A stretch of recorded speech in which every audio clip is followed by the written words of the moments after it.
Have you ever thought about a ritual so important that an ancient text lays out every single physical step? Today, we are unpacking the burnt offering from the book of Leviticus. Let's see what this highly structured ancient system reveals about a fundamental human need. Right off the bat, what exactly was a burnt offering? On the surface, it looks like a standard sacrifice, but this wasn't just any old offering. It was a highly structured ceremony, a physical act absolutely loaded with spiritual meaning. It was designed to achieve one very specific outcome. This wasn't about trying to get on a deity's good side. The stated purpose was profound. It was about purification. It was a formal, official process for a person to be made right with God. That concept of atonement is the engine that drives this entire ritual. But the ritual wasn't a one-size-fits-all deal. The ancient text lays out 3 different options, based entirely on what a person could realistically provide. We start at the very top with the most valuable offering, an animal from the herd. Think of this as the blueprint. You couldn't just bring any animal.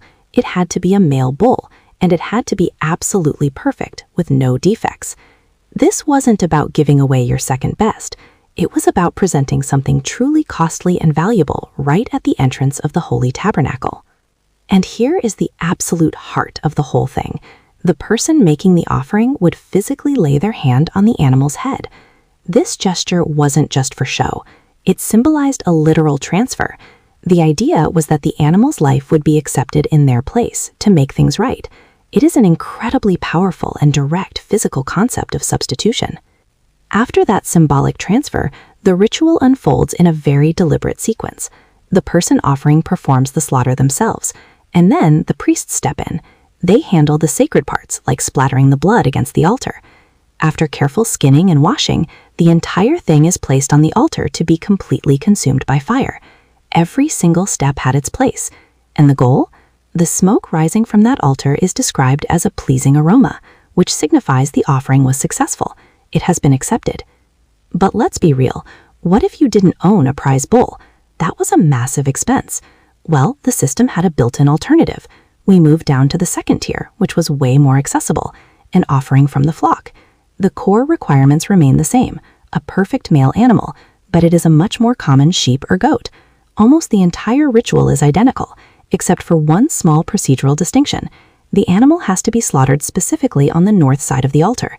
And sure enough, it ends with that exact same phrase, a pleasing aroma. This brings us to the third and final tier, designed to be the most accessible of all. For people who couldn't afford an animal from the herd or the flock, the system provided a clear path forward with a bird, specifically a turtle dove or a pigeon. Notice what's missing here. There is no mention of it having to be a male or without defect. That dramatically lowers the barrier to entry. The process also shifts. The priest does everything. The essential elements are there, but adapted for a much smaller scale, ensuring anyone could participate. Let's zoom back out and look at the big picture. We have a tiered system, starting with the most valuable animal and the strictest rules, going all the way down to the most common animal, where the rules are relaxed and the priest does the heavy lifting. It is not a random ritual. It is a highly sophisticated system designed for both perfect order and total inclusion. It provides 3 distinct paths representing different levels of economic sacrifice. But here is the key insight. They are all designed to get you to the exact same destination. The ultimate value wasn't actually in the price tag of the animal. It was in the faithful act of following the ritual. It didn't matter if it was a priceless bull or a single pigeon. The goal was always to present a gift that would be received as a pleasing aroma, a sign that a broken relationship had been fully restored. This ancient system leaves us with a much bigger question to think about today. What does a ritual that is so incredibly detailed yet so totally accessible tells us about the fundamental human need for order, meaning, and a clear path to feeling whole? Are you building systems in your life and work that maintain high standards while remaining accessible to everyone? Do you judge the value of people's contributions by the economic price tag or by the faithful integrity of their effort? Take a moment, breath, and let them sink in.